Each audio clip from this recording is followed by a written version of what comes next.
Now, it's feared an oil spill in the Gulf of Mexico that's been ongoing for 14 years could become America's worst environmental disaster. It was in 2004 when Hurricane Ivan slammed into Florida's Gulf Coast, severely damaging an offshore drilling operation just off Louisiana. However, the company in charge managed to cover up the incident for a whole 6 years.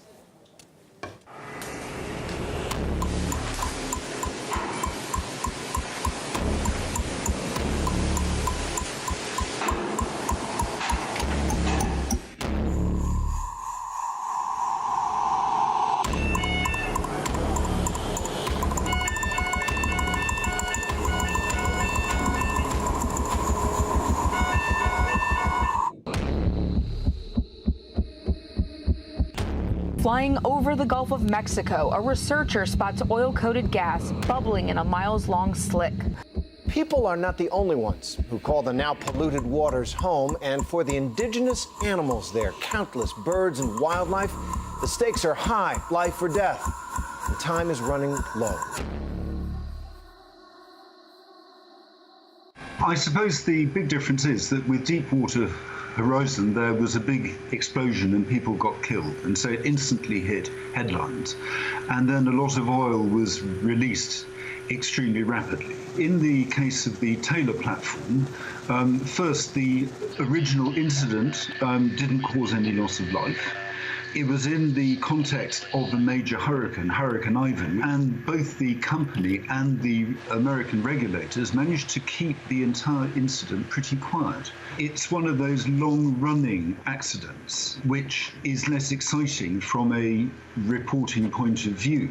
But over the course of 14 years, with as many as 700 barrels a day of oil being leaked into the Gulf, it adds up to being of the same kind of order as that Deepwater Horizon spillage. Well, back in 2015, the company in question did say that there was no evidence to suggest an ongoing leak or any significant environmental damage. It hasn't given any further explanation since. Journalist Oliver Tickle again says, though, that even routine oil spillage does result in horrifying volumes a year.